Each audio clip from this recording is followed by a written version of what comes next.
We never know how many people come to our Four Freedoms Forums. I was saying earlier the attendance has ranged from about 30 to 80 members of the community coming to talk about different issues. And so we have a small, intimate group tonight, but we still have a stimulating conversation ahead of us with some interesting education perspectives.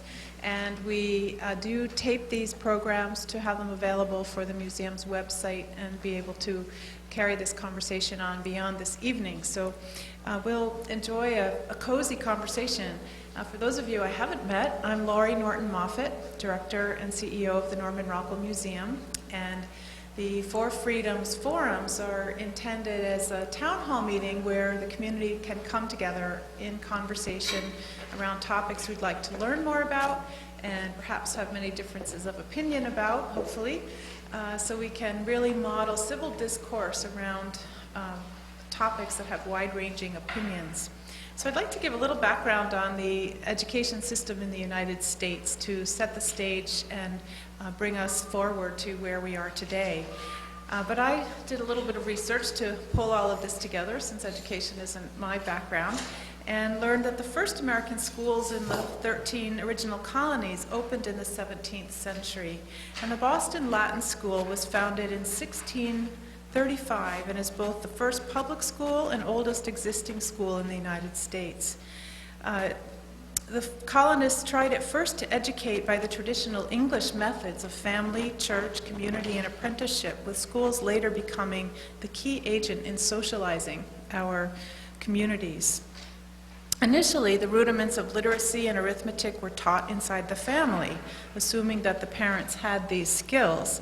And literacy rates seem to have been much higher in New England and much lower in the South in the early founding of the nation. But by the mid-19th century, the role of schools had expanded to such an extent that many of the educational tasks that had traditionally been handled by parents had become the responsibilities of schools. So after the Revolution, an emphasis was put on education, especially in the northern states, which rapidly established public schools. And by the year 1870, all states which had free elementary schools.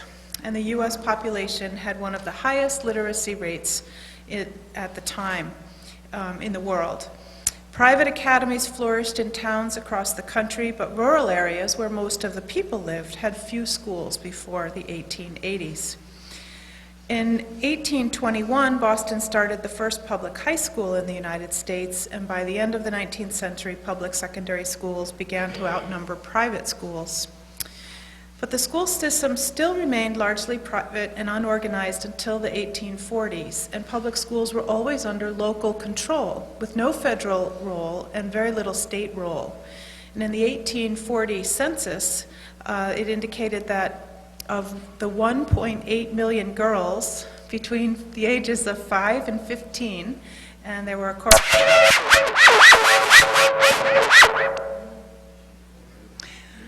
corresponding 1.88 million boys of the same age. About 55% of them attended primary schools and academies. And beginning in the late 1830s, more private academies were established for girls for education past primary school, especially in the North. Most offered classical education similar to that offered to boys. Today, in the United States, we have a complex system of federal and state home rule standards. The United States Department of Education is the cabinet-level department in the executive branch of government that oversees education policy. And the Council of State Chief School Officers, which I've actually visited in Washington, D.C., helped me learn that there's a chief state school officer in all 50 states, and they come together to meet as a group on a federal level, and they have some differences of opinions from the federal policies and practices. We have 50 different state core curricula, education systems in our country, but they all have to adhere to the federal course standards. But ultimately, home jurisdiction rules, school district by school district, funded by the local tax base and ruled on by school boards with individualized value systems. And we have a former school board member here, and maybe others. So that is an amazing civic duty to help oversee the education system in a community. We also have a wide mix of educational offerings that range among public education, private education, secular education, religious education, and homeschool education systems, with a wide array of academic rigor ranging from high honors and advanced placement, college preparatory classes, to vocational education, and to, in some places, many places, individual education plans to assist students with varying special and unique needs. And I'm sure I've missed some variations between all those. Education is compulsory for all children in the United States, but the age range for which school attendance is required varies from state to state. It begins between the ages of 5 and 8, but we know there's a big push for early learning, and ends between age 16 and 18. However, some states allow students to leave school between the ages of 14 and 17 with parental permission, therefore before they finish high school. But other states require students to stay in school until the age of 18. Many states, however, also allow gifted and talented students to accelerate their education so as to finish all education requirements early. And we have another unique model in our community with Simon's Rock Early College, as well as Waldorf philosophy schools among numerous private schools in Berkshire County. I thought it was interesting to look at graduation rates. Because by and large, an educated citizenry seems to be a core value in our nation, but we seem to underserve a significant percentage of our population by failing to support them through to graduation for a wide variety of reasons. In the United States, just under 75% of high school students graduated on time. These were 2008 statistics, which were the most recent I could locate. But this number is deceptive. It's not evenly spread across race, ethnicity, or state geography. 38.5% of black students are not achieving a high school education. And I read a staggering statistic in a recent New York Times article that said only 4% of black males go on to college in our nation. We are failing to serve major portions of our population. And we're not doing much better with Hispanic or American Indian populations. Asian populations have the highest graduation rates at 91%, and the variation across the states is even more dramatic than these ranges. In Nevada, just over half the high school population graduates at 51%. Most average in the 75 to 80% around the country. And we're really not doing so well in Massachusetts, despite all of our higher education available here, with a graduation rate at just a hair over 80%. So what happens to the 20% who do not have a high school diploma? Some will go on to achieve their GED or go into the military and receive professional training. Others will return to school later in life or perhaps learn a trade, but many are destined to a cycle of poverty and poor health, social ills that go hand in hand with education deficiency, as we've heard in some of our earlier Four Freedoms forums on trying to solve the health and social needs in the community. So tonight we'll hear from a variety of educator perspectives. We'll learn about the controversial No Child Left Behind Act of 2001, which, though well-intended to improve graduation rates, left many teachers and students feeling as though they were slavishly teaching just to pass a test, not necessarily to educate a student.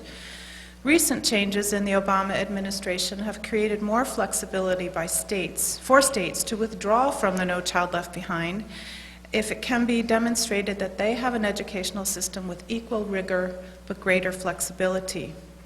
And the United States Department of Education is now inviting each state educational agency to request flexibility on behalf of itself if it chooses, in order to better focus on improving student learning and increasing the quality of education.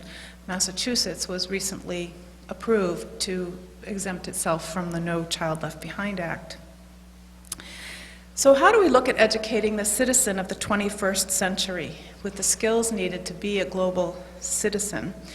The Department of Education has called for learning environments to be available 24/7, anytime, from anywhere, with expanded digital content and global awareness. Education now seeks to inspire motivation, curiosity, self-directed learning, with new skills and competencies. And it's desired that all learners will have engaging and empowering learning experiences, both in and out of schools, that prepare them to be active, creative, knowledgeable, and ethical participants in a globally networked society. And just this month, or in January, I was reading about a push by the State Department to create students knowledgeable of civil society and be able to engage in civil discourse around the globe. The Secretary of Education, Arne Duncan, says today's students are tomorrow's leaders, and giving them a strong foundation in civic values is critical to the vitality of America's democracy and economy in the 21st century. And our talk on education tonight would not be complete if I did not mention the role of museums in creating learning environments that are accessible anywhere and any time for both object-based learning and digital learning as partners in community education. And the Institute of Museum and Library Services has a platform that they asks museums and libraries to aspire to be partners in the whole education system of our children. So I don't think I need to read too much on the protocol for these forums tonight, since we're a small group and you can all get up and speak many, many times. Tonight's thought leaders are from both public school, private school, and a public charter school background, and I hope there's some other education experience in the room that will chime in. So I'd like to just share their backgrounds with you. Mary Burley is the Director of Learning and Teaching for the Berkshire Hills Regional School District, which is our district here for Stockbridge and the Great Barrington community. Her work is to build shared capacity, connecting daily efforts with the mission to develop students who are engaged and curious learners ready to improve themselves and their communities. She has extensive experience in professional development and curriculum work and spent 10 years at the TRC, which she'll have to explain the acronym, in Cambridge, so I don't get it mixed up, as a senior researcher and curriculum developer for the National Science Foundation, funded elementary math and science curriculum and teacher development projects with a national impact, particularly as a project director developing model projects to promote girls in mathematics.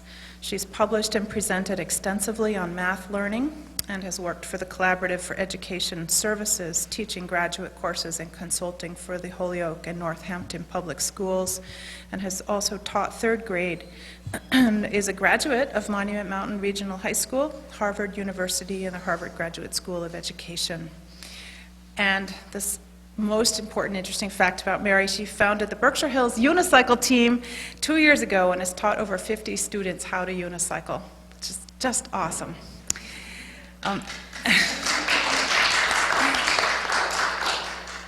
Allison, excuse my pronunciation on your name, Basdekis, is the director of the Horizons and athletic coach at Miss Hall School in Pittsfield.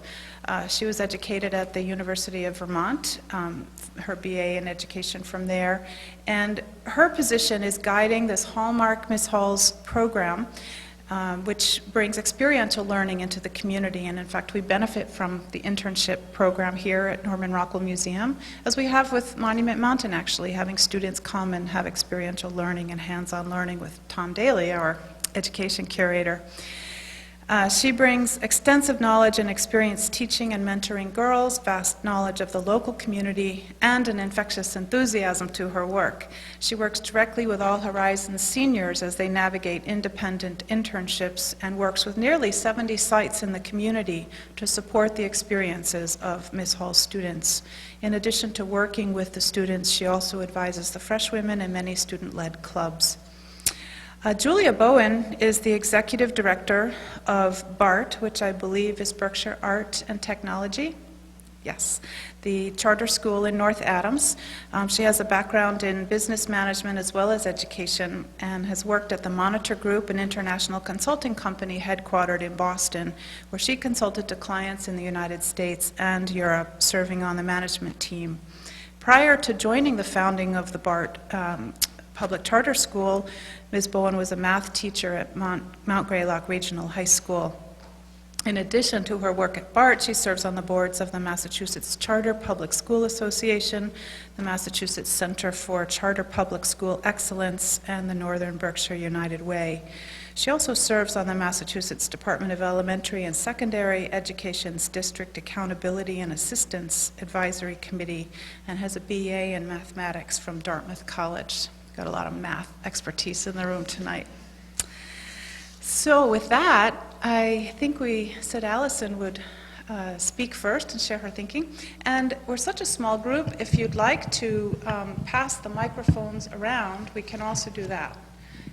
But if you have notes to read, it's easier to do it standing. Sure, I'll stand happily, and then I can pass the mic. So hello, everybody, and welcome. Again, my name's Alison Basdekis. I am the director of the Horizons program at Miss Hall's school.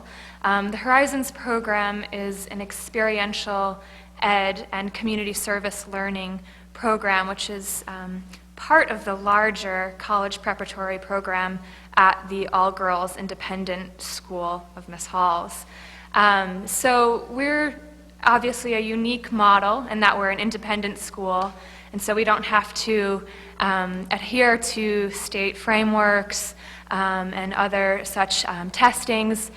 So what I'm here to really explain and advocate for from our model, but also could be applied to other educational models, is our program Horizons and the experiential ed piece. So as Laura mentioned, we send students out into the community on Thursday mornings, Norman Rockwell being one of many sites where our students benefit from learning hard skills, learning also soft skills, how to communicate and work effectively with mentors, with sponsors in fields that they are impassioned by or just interested in.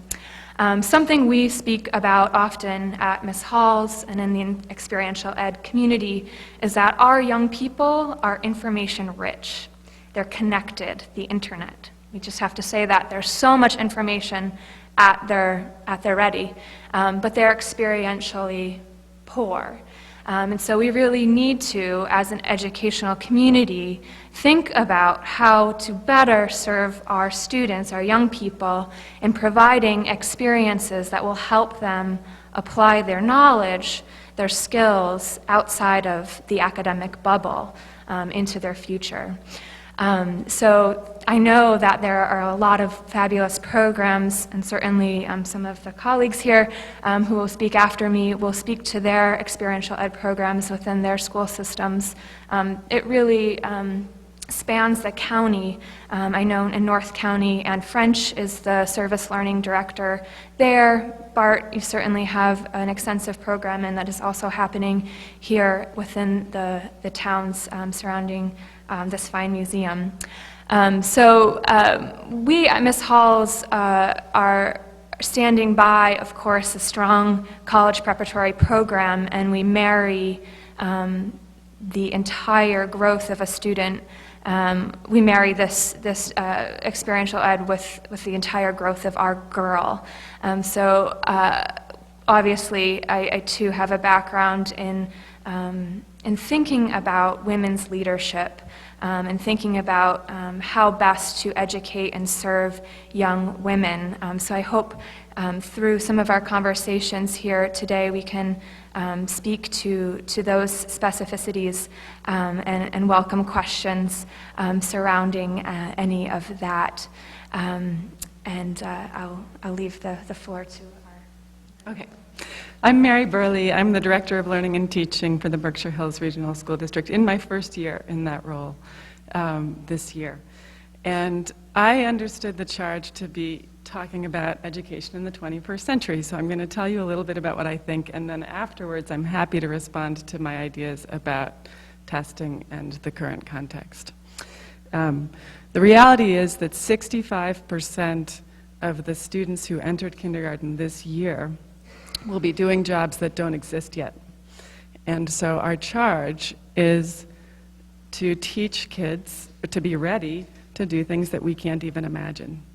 At the Berkshire Hills Regional School District, we have an excellent mission statement that talks about supporting students in becoming learning to contribute both to themselves and their community. And it's a wonderful mission statement. Please check it out on our website if you want more information about that. But this is a huge charge, and it calls for a paradigm shift in terms of how we're teaching students currently and what the last couple of 100 years have looked like. It's very exciting to be speaking to this in the context of this museum. This museum has been an example of an institution that has taken huge leaps, broken paradigms, and done very bold things to become a world-class institution.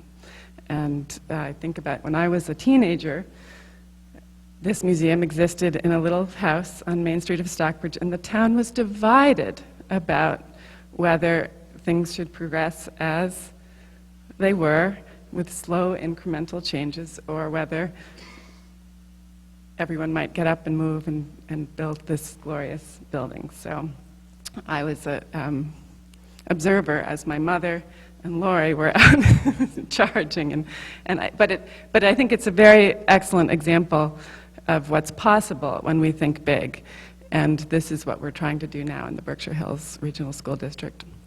So the first piece that is really imperative is understanding the context where we're working, and part of the context is that the world is accelerating at a pace that we can barely absorb, and that one of the most important things to do when you're thinking big is to really know your community and know your context. So there's three things that we're doing right now on a professional development level to really understand our students and and what our future might look like. Every teacher, every administrator, and members of the community are welcomed into every teacher and every administrator I've observed in every classroom in our school districts this fall. And every teacher has done between 2 and 5 observations in the last 2 years. Thinking about what they notice, what their questions are, what they notice, and what they might do differently about their own practice having observed. We also welcome community members in on Wednesdays to come in and see what we're doing and offer feedback. From this context, we're thinking about, well, are we providing a rigorous experience? What is our connection to our community? What is the experience of our students? Are our students engaged? Without engaged students, it's not possible to go very far. And if we're only measuring how a student is doing on one test, that's not telling us if they're developing the capacity to be lifelong learners. So this observation project is really where we're hinging our bets with qualitative data. What's the everyday experience? We're also really working hard at being sophisticated about quantitative data analysis. I'm leading a group of all of our administrators and 25 teachers this year to become very competent in a protocol for analyzing data so that we're both deliberate and responsible about it. The future will really be predictive analytics. I don't know if anybody read the New York Times this week, but Target has figured out how to identify women in their first trimester of pregnancy and send them coupons. This is the kind of work, well, that's scary. I think we have responsibility and great hope in thinking this way, looking at students. When our kindergartners come into us and we notice on 5 different, in multiple categories, that there might be work we can do with them that's very specific and targeted to help them become readers more quickly or better at mathematics. That's a real service that we can provide so that we're catching them in kindergarten and not in 6th grade after they've already failed. So that's huge. And then the final thing that we're doing is really looking at, we're taking our data work, our qualitative and our quantitative data work, and thinking about curriculum. What does it mean to build a really enriching and exciting curriculum? And what does that look like, not only in our classrooms, but with technology, with our community partnerships? We are realizing that slow, incremental change is not going to get us where we need to go. And so we're developing a culture of innovation. We're identifying early innovators and supporting them with new technology. We have iPads in different spots throughout the district now with teachers trying really amazing things. We have Skyping with Haiti and with Africa on a regular basis. Lots of exciting individual projects. And then also within a structure that's deliberate so that we can grow those efforts over time. But what does all this mean? What it really means is if we get it right, if we align our work, if we work in coherent ways, and if we celebrate innovation and allow for seismic change where it's warranted, the experience for students will be quite wonderful. And my own personal example is the unicycle team. This is an example of a student-initiated project. I was smart enough to listen when one of my third graders said, well, at the beginning of the year, I said, what do you want to learn, you guys? The part of this experiment is that you are part of the process and you've got to tell me what you want to do. So in addition to my project, my huge curriculum for you. And I had a student who really wanted to learn how to unicycle, and so I put him off until February, and I probably shouldn't have, it turns out. And we started meeting before school once a week. We had 3 unicycles only. We now have 20. They're all donated, and we've had over 50 kids riding. I did not know if I could teach a third grader how to unicycle. I had only learned when I turned 40 6 years ago myself. And this is the leap that we must take. Not only did he learn, but he ended up teaching all of his friends. And I never imagined that now we would be riding backwards, riding with one foot. My sons, Thomas and David, who turned 14 today, and I'm very, very thankful that they're here supporting this effort, are also helping to coach and learning all these new things. But the real value of unicycling is to learn something that your parents can't do.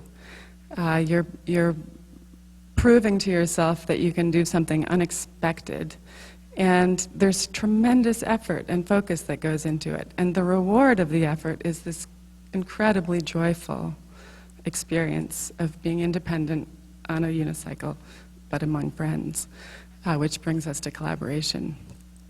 The other tremendous part of public education and the opportunity is in having schools where people congregate is to support kids in working together. And so that's another cornerstone. How do we get our kids working together? How do we get our staff working together? How do we get our communities working together? In the next 5 years, one of our great hopes at Berkshire Hills is that we become really organized about community partnerships in addition to, and specifically to support the wholes that we start to see and understand better as we do our observations and reflection about qualitative and quantitative data.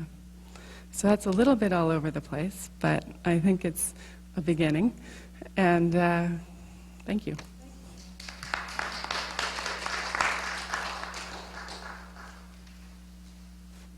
I'll mix it up a little bit. My name is Julia Bowen, and as Lori introduced me, I'm the Executive Director of Berkshire Arts and Technology Charter Public School. I also came prepared to talk maybe a little bit more grander about what I think about education in the 21st century, but let me give you a little bit of background as well about our school. So we are a grade 6 through 12 charter public school in Adams. We serve students largely, our 3 largest sending districts are actually Pittsfield, Adams Cheshire, and North Adams.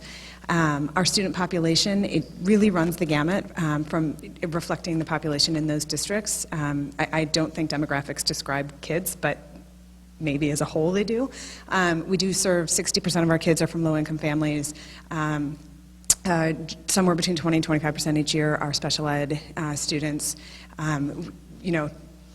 80% of our families the parents do not have college degrees, so we're largely serving a first-generation college population. And our mission is that 100% of our students will go to college. And That is where I see the importance of education in the 21st century. I absolutely agree with my colleagues who spoke before me about the importance of collaboration, the importance of openness in classrooms, the importance of learning from each other, the student voice, the student experiential learning.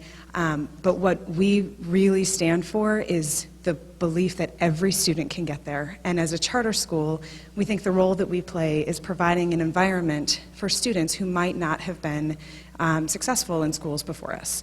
So that belief and the importance of every child, regardless of disability, regardless of income, regardless of parental education, being in college is not, and graduating from college is not just about a laudable social value or it is about economic development. It's also about individuals not only being able to earn more money at a job, but actually having a job in an economy like this.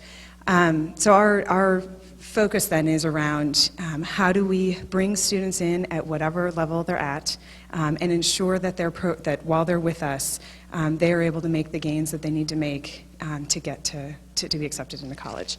A little bit of statistics around our actual program. We do have, on that test that, many people feel very controversial about are the MCAS worthy? I do believe that the MCAS are a really good metric for seeing how much students are gaining each year academically. And so we have a real push to make sure that students are prepared academically, and we do have high growth rates in English and math, and we have every year for the last 3 years. And actually we're recognized nationally for the growth that our students make at the school. And we do have 100% of our students accepted into college. The real emphasis that we're working on right now at BART is continuing with the academics, but also what are the other skills students need to succeed? It's not just the academics, and it's not just English and math, but what about things like persistence and resilience?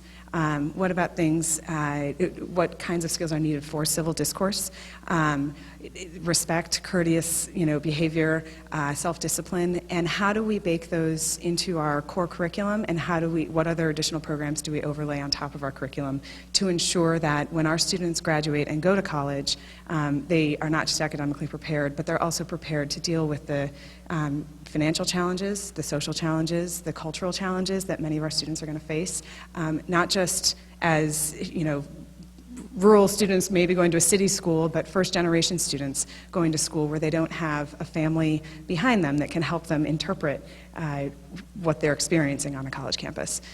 So those are the kinds of things that we're working on within our building, and I'm happy to provide a lot more detail around that.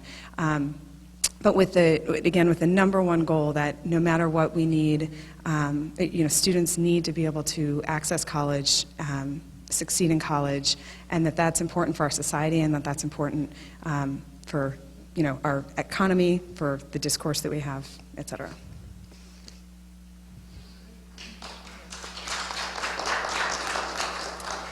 So the format from here on out is we invite people to come to the mic, ask questions, offer observations, tell your own philosophies about education, and I really like the focus that you articulated of what do we need to be doing to create a 21st century learning environment. So let's keep our focus oriented there, and if you could just say your name and the town you're from when you speak, that would be great. So we invite our guests and our staff and anyone else who'd like to talk about education. Tommy and David, maybe you'd like to talk about education as well as students. I think it would be very valuable perspective if you feel inclined. All right? I'd like to ask all three of you how you feel about a Simon's Rock, which was a huge change in the way people saw 16-year-olds. And I don't know if you know anything about it, but Simon's Rock challenged the secondary independent schools and colleges. And they got accredited after a very long, hard time to give people a BA after 4 years, so that at age 20 or even 19, people were getting BAs. And is accelerating. That was really an experiment in giving quality work to 16-year-olds, saying that they could do it indeed with the proper format. Socially, it's been a little bit rocky. But do we have to be in a lockstep system That's the question. So, as a founding executive director of a charter school, I fundamentally believe that one model does not fit all students.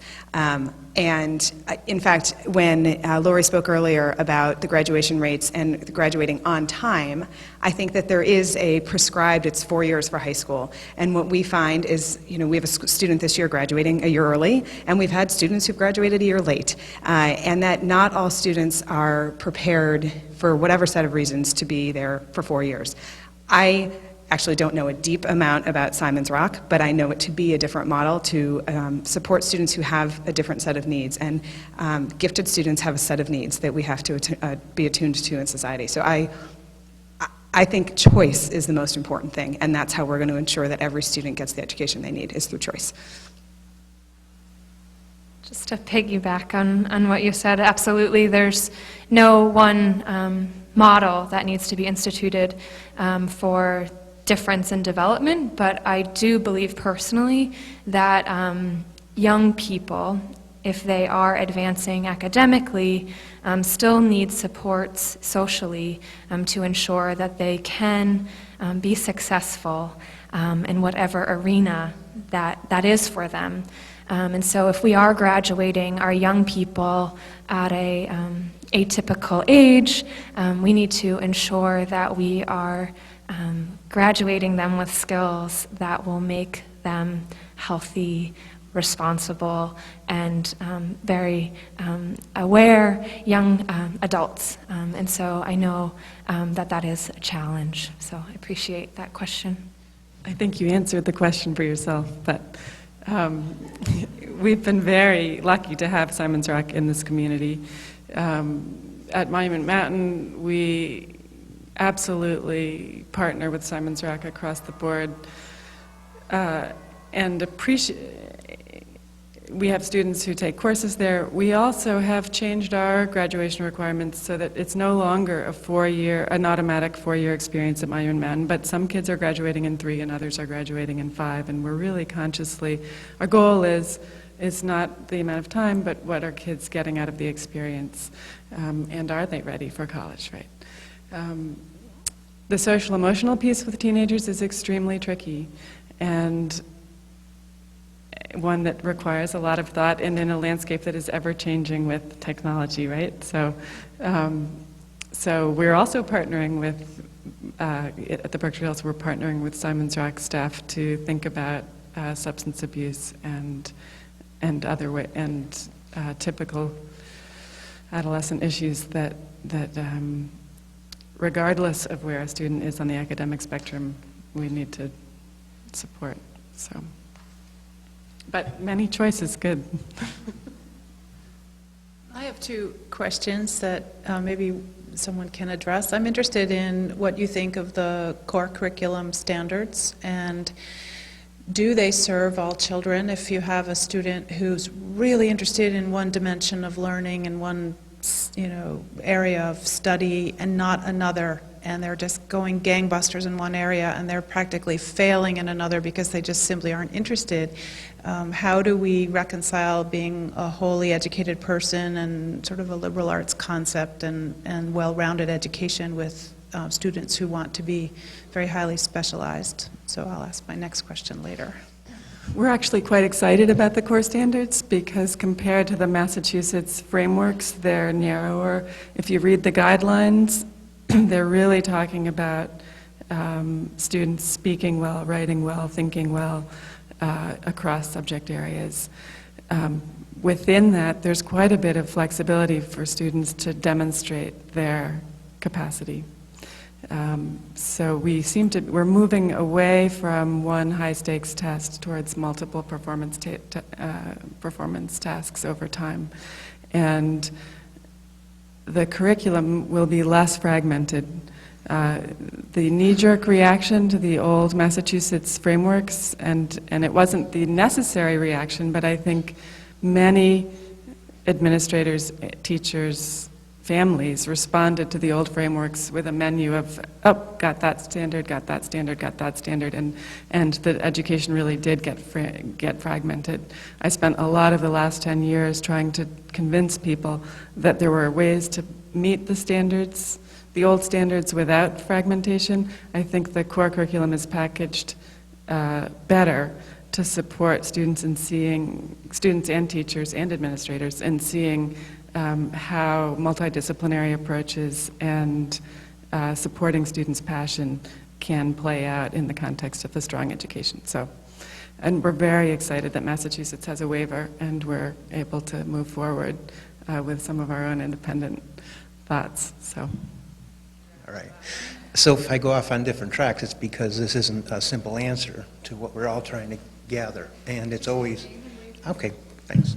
I'm Rick Moon. I was born in the Berkshires. We had a family business that was mercantile-centric, so teaching was an aspect of sales in every aspect of my life, as well as nurturing the idea that eagles fly from any perch. And you know, you have to learn, and it's a lifelong thing. It's not finite when you get out of a certain level of school. And if you breed the love of learning and the love of that's success. Now the rest is not to be negated, or you know, every method of teaching works if given that kind of central focal point.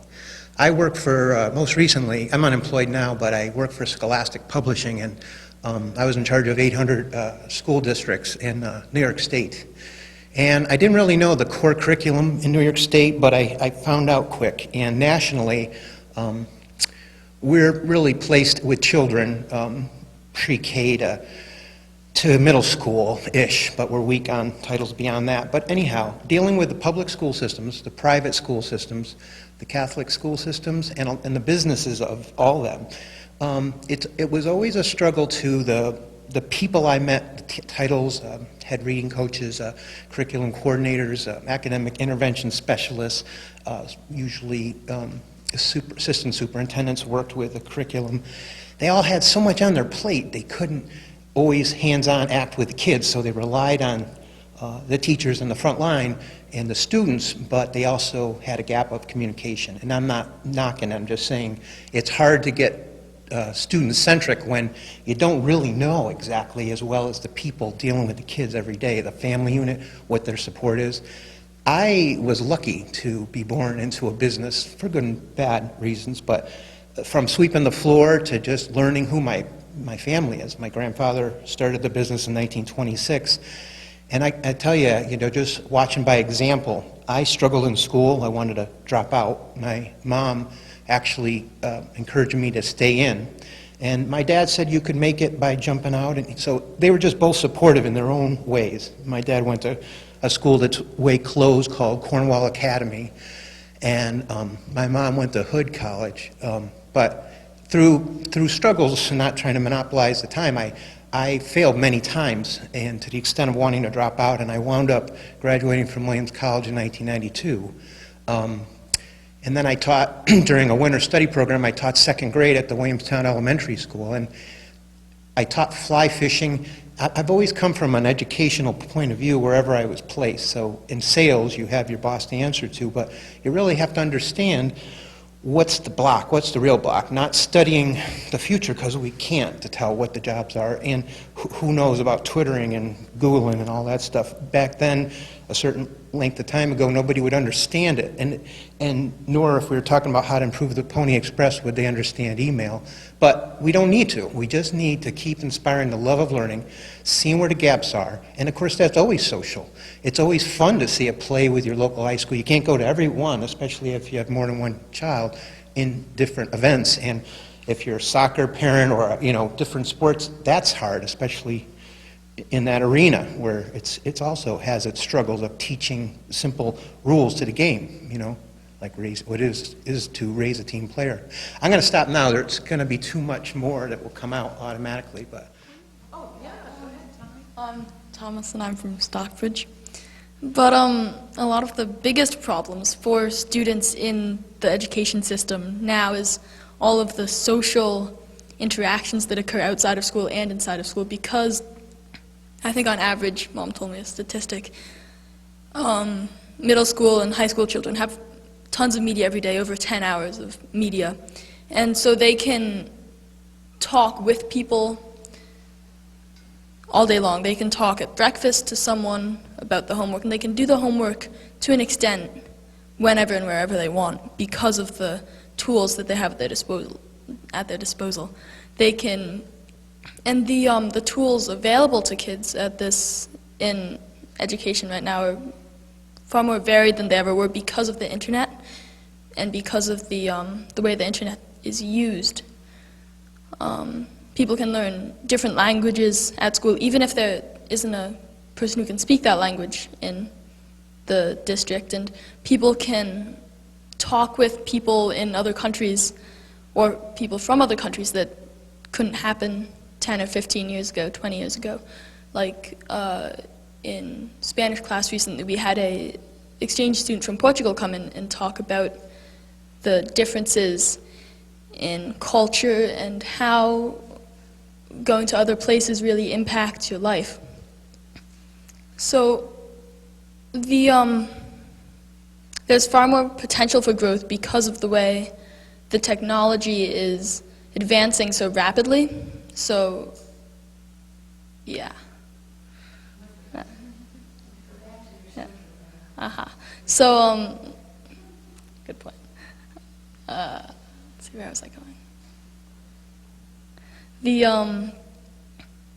The way that schools work is changing so rapidly that I think I'm not sure how the administration's going to cope with it because the kids are the ones that know a lot more about the technology and about the advances than the older people.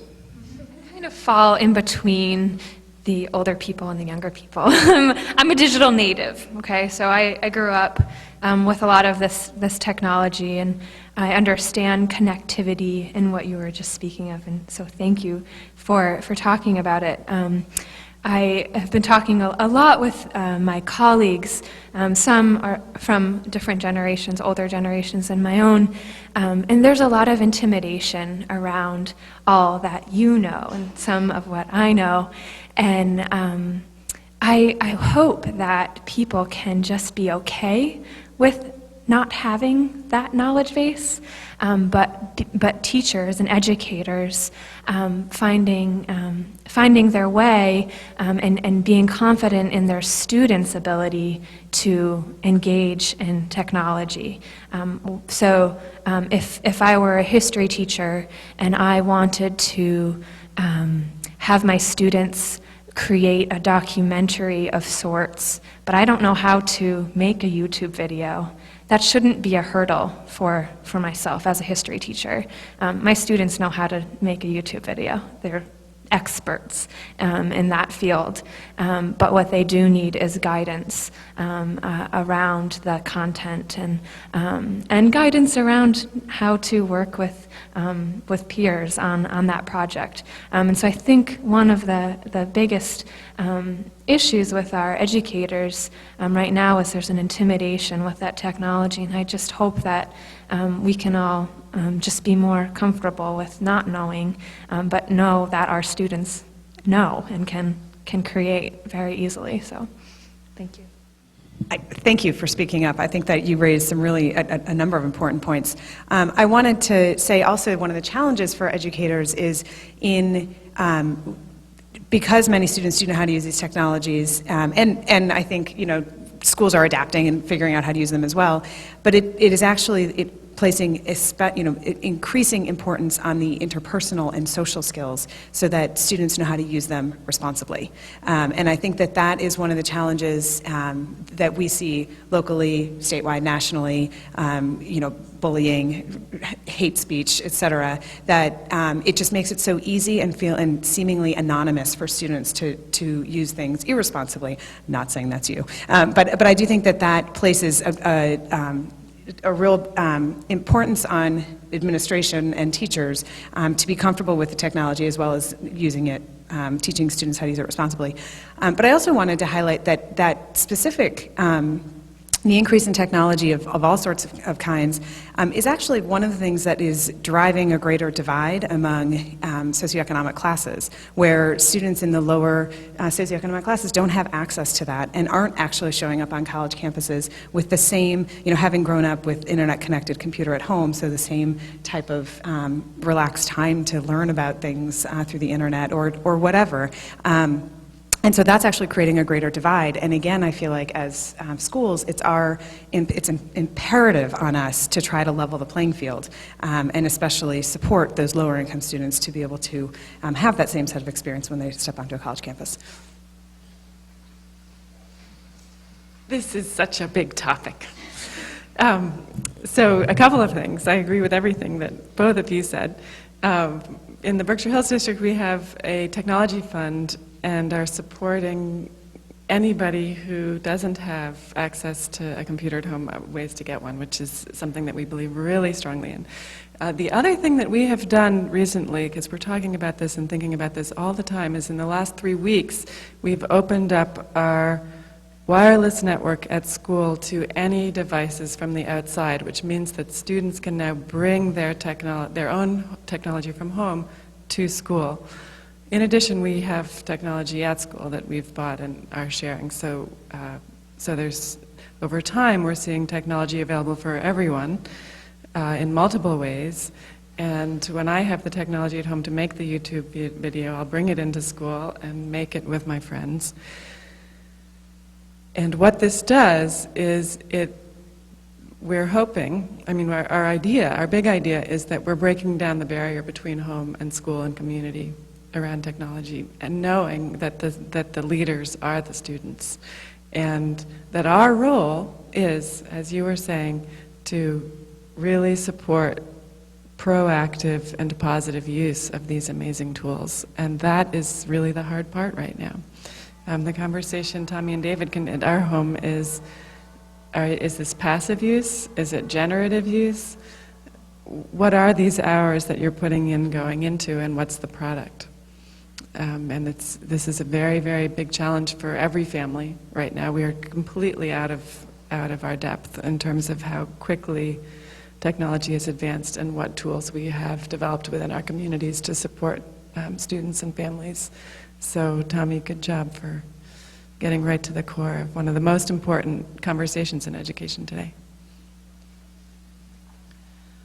I want to thank you too, Tommy. That was my other question, was what's the impact of all this technology on learning today in schools? And I'd like to broaden the conversation a little bit to talk about learners throughout our lives, because we had a very similar and interesting conversation this morning here at the Norman Rockwell Museum, along the lines of what you were just talking about, Tommy, of how do we take a set of workers who are expert in their fields, like you're talking about with the teachers, who don't have equal fluency in the technology. Some are very advanced and want to stay on top of everything, and others want to just stay right in the comfort zone of how they've always learned and thought and researched and communicated, and recognizing that workers in the 21st century, one, have to be lifelong learners and learn how to do jobs in new ways to be effective in leading what their knowledge base is. And so we have set up a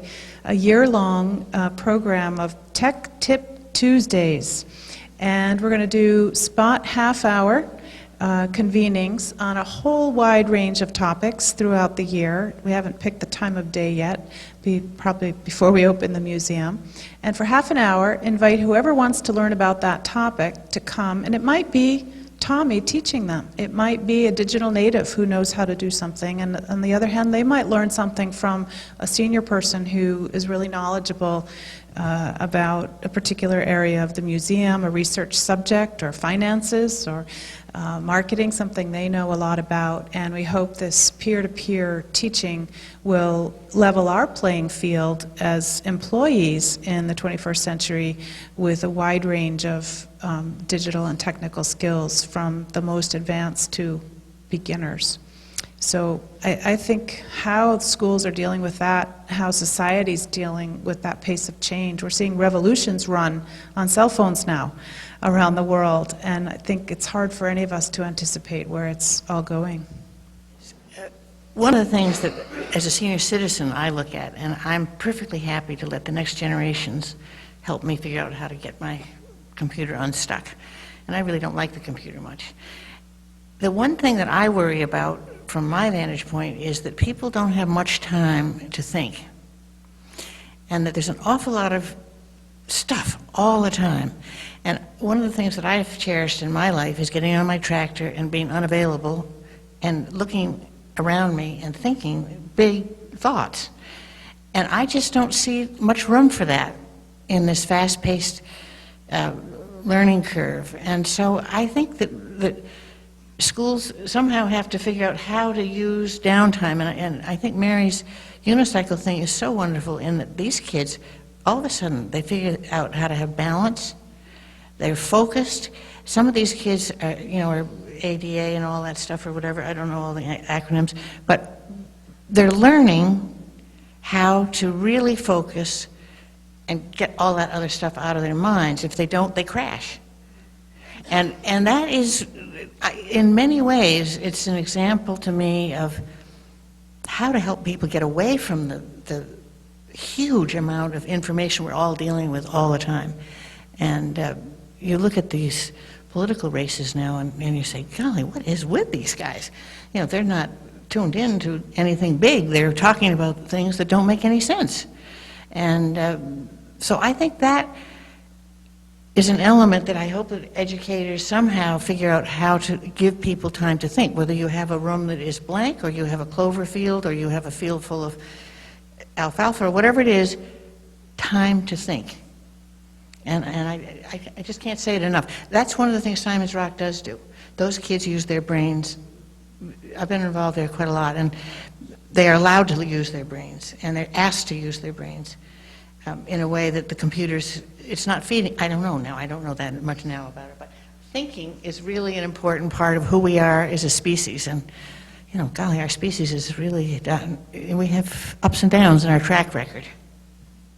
Yeah, I think with the connectivity that arguably many of us are living with, we do need to secure solitude, downtime for thinking or for rest. Children, our students, are so overscheduled, and then you throw on top of that the connectivity with devices and always having conversation or discourse of some kind. It really, our brains aren't wired for that. And so I know at our school, we do not allow cell phones or devices in certain areas. You have to go to the back stairwell to call your mom if you want to talk with anyone, and that's probably not how many other schools are operating. We value that at Miss Hall's, and it allows for a stronger sense of community and face-to-face conversation as opposed to texting or tweeting or instant messaging. I do impress upon the fact that we have to also meet our young people where they are, in that's their reality. So by challenging it too much, I think we're going to shoot ourselves in the foot. So we have to acknowledge that that's where many of our young people are, but also find room to enforce some sort of solitude. So I think sports, and certainly this unicycle club sounds great. Sign me up. I'd like to learn sports. Playing time is a great venue for that. So big advocate for women in sports. So. Miss Hall School, right? Yes. Do you still have your outing program? The outdoor education program, the Kantakuses used to run it. No, it's no longer part of our our curriculum, but what we do have are retreats where we send each class up to Beckett Chimney Corners Outdoor Center. So they're getting that, but no, not the comprehensive program that happened in the 90s. I think that was what was going on. Because to proverbial get on your tractor, I think that'd be a good slogan, get on your tractor. And every school should have something that lets them unplug, whether it's fly fishing, unicycle, anything unique that brings them in the present moment. Yeah, we do have the greenhouse project, which our 9th graders operate and develop a business around growing plants in the spring. And I advise the environmental club, which also grows a garden on campus. So that hands-on, not connected to earth. It's great. Hi, Sam Sorrentino from Lee. I don't want to derail from the technology part of things, and I first want to say I am a college graduate, so I'm not trying to poo-poo college. But one thing I haven't heard here, and I did have the privilege to be a long-term sub at Lee High School, teaching wood shop and drafting. What I'm not hearing is how we're going to reach the kids who don't want to go to college. And right now, the academics are being pushed so hard. There has to be the language, there has to be the math, there has to be the foreign language. There isn't a lot in the school day anymore for the kids to take something else. So if you take art, that's your elective, you're done. You can't take anything else. So we're losing home ec, we're losing the greenhouse programs, we're losing the house building programs. We need people to build houses. I can't build one. I'm a college graduate, but I can't build a house. And so I'm afraid of the so much academic push that we have now in the country that we're losing those kids who want to be able to do something else, but when they get in there, it's you have to take this, this, and this, and they're just like, this is ridiculous. I don't want to be here. So I'm wondering if anybody could address where that side of things might go. I believe actually South County doesn't have a vocational program, but I know that North County has a wonderful vocational program in McCann-Tech. And we send students there, leave our 8th grade and go to McCann-Tech and do fabulously, and that is right up exactly what they wanted to do. But my fear is twofold if we don't focus on college. Number one is, if we as schools don't emphasize the importance of college and prepare students for college, then we are taking that choice away for students. I think students need to be able to graduate from high school with a choice. I want that choice to be a real choice. We actually require students to have a college acceptance in hand so that if they don't go, that was their choice. And so, if a school doesn't prepare students for that, then at some point somebody is making a decision that child is not on a college track. And who should have that decision?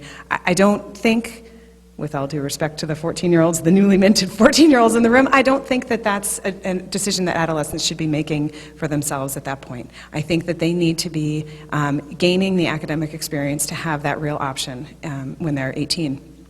But I also fundamentally believe that what is required to get into college is required of good citizens. So I don't think it's inappropriate to expect students to have a well-rounded liberal arts type K-12 education because I think that's what we need in our society. And if we don't provide that to all of our students, we're not going to be able to achieve the civil discourse we need. There's one other point in there, but I will come back up and say it again. But I guess I just want to underscore that if we have to be able to prepare everybody, and then ships may fall differently. Big question. We are talking really about college, career, and life. I agree that we need to prepare every kid to have the choice.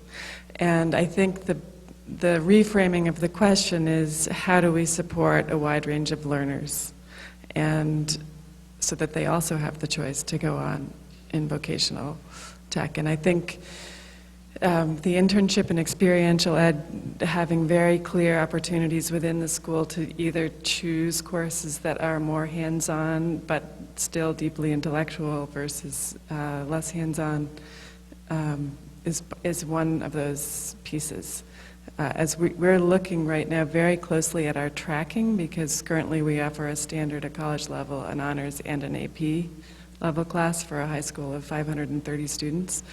And we're having some very good conversations about how that's maybe too many tracks, and what we really need to think about is what are the different ways that students learn, and what are the three sort of maybe even slightly parallel opportunities, or two, that will appeal to different kinds of learners and give them the most options.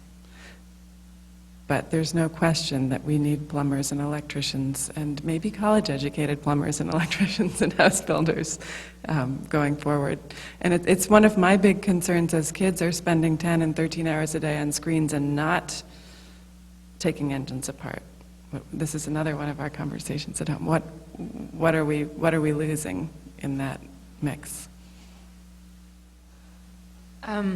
Obviously, a big proponent of experiential ed in a curriculum, or as part of an after-school opportunity. And I know that does exist within a lot of our nonprofits in the area. For instance, Railroad Street Youth Project has a great culinary organization. I know they also do some cosmetology work with their students. And so I do think it is a part of, I'm coming from an independent school, I do think it is part of the responsibility of our public schools to incorporate experiential ed, those kind of hard skills. But I also think our communities, our neighbors need to be partners in raising a young person who has those skills that maybe they're not getting in English class. Listen from you, your family, a business helped you learn so much, and that lack of conversation after the school day, the lack of connecting in a face-to-face level because people are in front of a screen is unfortunate, and so we need to sort out some of those after-school opportunities, I think. Stephanie, I wondered if you might like to comment on the museum's role in learning and object-based learning, visual learners, and what role museums can play in the overall education of anyone, child or adult. Hi, everybody. I'm Stephanie Plunkett, and I'm the Deputy Director and Chief Curator here. And I, with my colleague Tom Daly and Melinda Georgeson, do quite a bit of thinking about how the visual arts actually help students to learn on a whole variety of platforms. I mean, certainly art offers its own aesthetic experience, and that is not to be undervalued. It's something we talk a lot about. But on the other hand, it really does help students to see and understand things that, for a visual learner, could not be made real otherwise. So we have very wonderful learning programs across age levels that look at how imagery, especially Norman Rockwell's art, really connects with history, culture, and society. And how an artist is really, of course, creating an original work of art, but is also a present member of his or her society and is reflecting and absorbing all the messages that that society has to give. So that is, always reflected in the work. So history is an important connection for us, as is literature and writing, because artists are visual storytellers, certainly somebody like Norman Rockwell is. And to help students to think about how an artist is like a writer, continually editing, continually taking information from the world around him or her. So these are really some of the important points that get filtered in to learning here at the Norman Rockwell Museum, especially with students at all different grade levels. And, I often wonder in terms of in our school system, with all that is required of students and teachers, I think museums are really wonderful partners that way, that they have the opportunity to show another way of thinking and seeing, because I know that with all the demands in the classroom, it's sometimes hard, I'm sure, to create a really interdisciplinary approach. So that's where I think museums are really able to offer partnership and partner with schools to think about these things. So this was actually the most important point that I forgot to mention earlier, and it's building off of this. So our name is Berkshire Arts and Technology Charter Public School, and we actually were originally created with the belief that if we integrate fully arts and technology throughout our curriculum, that we would be able to bring to life the traditional college preparatory curriculum and make it engaging for students who might not otherwise have engaged before. That is an incredibly tall order in the world of MCAS and in the world of, in our community, finding teachers who can teach such a broad spectrum of things. What we have found instead is we are a school that absolutely celebrates the arts, and for the reasons you describe, and we bring in outside artists where we can to engage directly in the curriculum or build a relation, we go to different museums in conjunction with history classes or English classes. But what we have found, and I'm just going to read some words that I thought about as you were talking, is that the role of arts plays a pivotal role in our school and should play a pivotal role in every school. It engages students, even if it's not in the core classroom, it gives students a place outside of a core classroom to find success. It promotes creativity, and not just certainly we think of arts as creative, but just creative problem solving. How am I going to paint this within this, box? How am I going to use just these tools to create this image, and it's that problem-solving skill that then can be applied in other places. Communication. We are obviously in a very visually a world now where a lot of communication is happening visually rather than just through words. Compassion. Sitting with students and just talking about artwork gives them a common, even students who don't have a strong reading background, it gives them something to look at and engage in an important conversation about compassion. Connection, finding connections within each other, risk-taking. So the skills that I was talking about earlier that our students have to go to college prepared to do, we feel we're cultivating that through the arts as much as we are in our core curriculum in the core classes. But all of our students take arts courses. We have visiting artists that work each trimester with our high school students. Students can kind of major in various art disciplines in the high school. And all of these, and the role it plays is really about bringing the community together and all of those things I just described. So thank you for. Here in the Berkshires, we have a program that Mass College of Liberal Arts has spearheaded over recent years called the Education Compact. It was first the Compact for Higher Education, which operated on a platform to, one, encourage every high schooler to graduate 12 years of schooling and aspire to 4 more years of some kind of higher education. And in the most recent years, they've broadened the Education Compact to look at K through 16, I guess it would be. But one of the things that came out early in the studies when I was participating in this group and representing the cultural museum and visual learning aspect of it, and I think addresses your points, Sam, are in today's world and the ability to be a learner, a lifelong learner, students who don't graduate high school are destined to cycles of poverty. Students who go on and get 2 more years of education earn more money, and 4 more years of education earn even more money. And on relative scales of being able to support oneself, support a family, eliminate or diminish teenage pregnancy, staying in school, going on and getting an education breaks these poverty cycles. And the Compact for Education recognized that college could be represented by many different things. It might be ongoing vocational learning. It might be the importance of understanding computer technology and automotive mechanics these days. You don't take the engine apart without knowing about the computer. But right here in Berkshire County, we have one of the highest poverty levels in the state.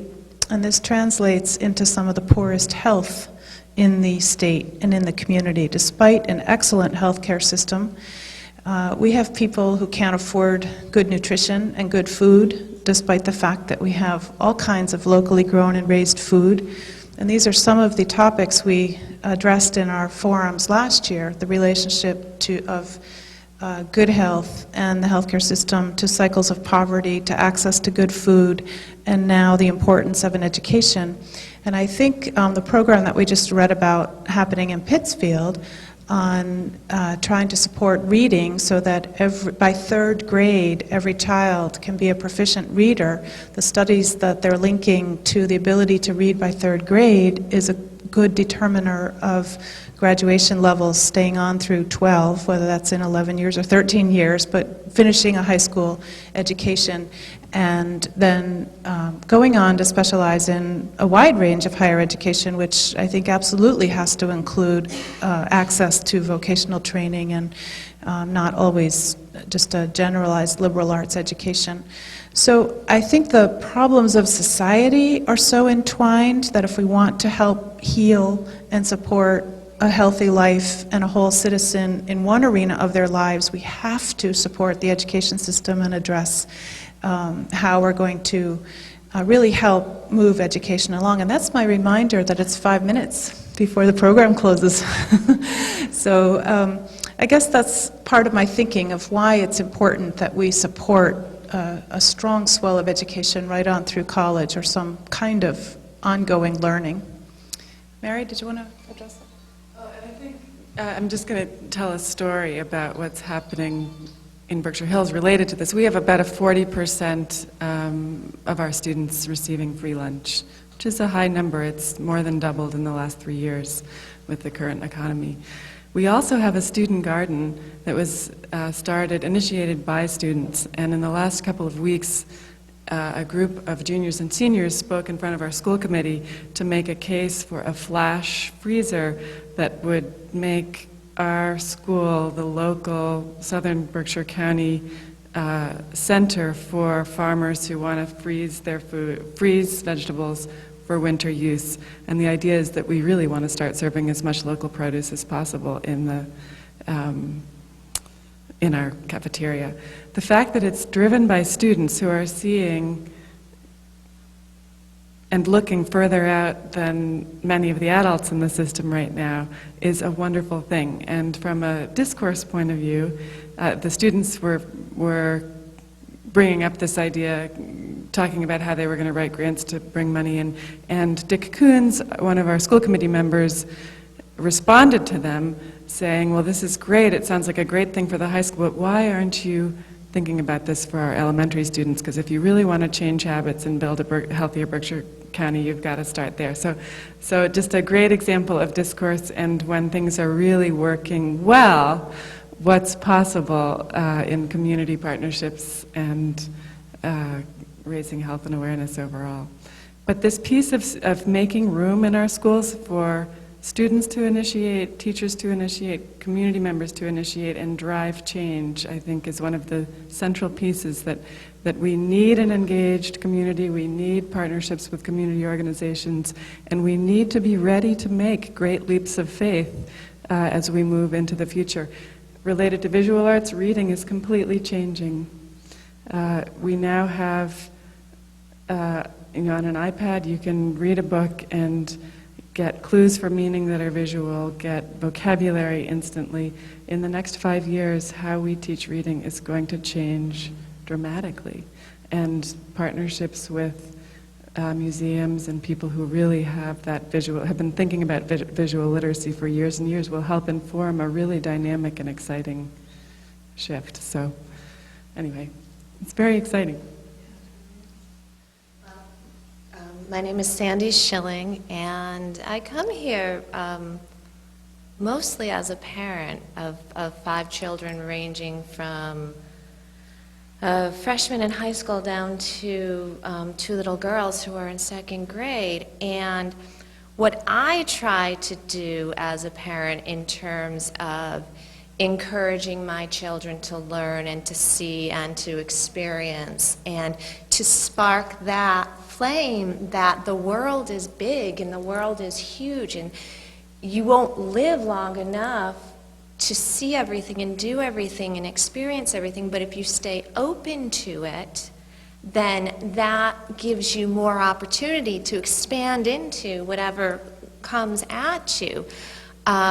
Not to go toward the negative. My children go to public schools. Actually, my oldest goes to St. Joe in Pittsfield. She's new there, so I can't really speak that much of that.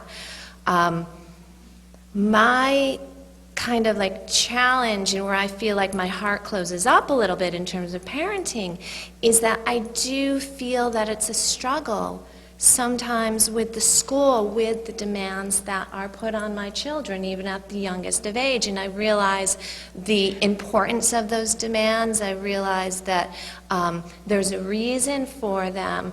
But, you know, my kids come home tired, and my kids come home drained, and my kids often come home just, you know, wanting to have that space that you talked about. And I think about the 6 hours that they are in school, and my desire as a parent to make those 6 absolutely productive hours. Now, I know the reality of a parent is that it's not all a bed of roses, that, you know, out of 6 hours of me parenting with my children, there's only a little window that might be successful. But I do find that, you know, and I am interested to see the different experience of education that my little ones will get as opposed to my older one. There's definitely a change that I see already. So, you know, I applaud everyone, and it's not an easy job that you do. So as a parent, I appreciate it and give you my gratitude and my respect. And children, obviously, as we all know, they're precious. So we do our best in whatever way that we can. Thank you. That's a wonderful note to end on, because I think what does run through all of the education systems is an incredible passion on the part of teachers to help children learn, and an amazing dedication in their lives. And I want to thank Mary and Allison and Julia for taking the time tonight to share your thoughts, your expertise, and your personal philosophies on education, and to thank everyone for coming and being part of this community conversation. We have the next one next month, the last Thursday of the month, and it relates in a way, but it's, I hope, not going to be approached from an educator point of view, but the focus will be on growing up as a teenager in today's world. And Tommy and David, it would be fantastic if one of you wanted to help be one of our thought leaders. What is it like being now 14 in this world, the kinds of things you were just talking about, Tommy? So if you have time and you want to come back on March 29th, we will be exploring and looking at what are the influences on growing up in today's world. And I'm sure technology is going to be a part of it, but there are many, many other things in our globally connected world. So thank you, everyone. There's refreshments if you'd like to stay and continue the conversation in the lobby. We really appreciate you coming out tonight.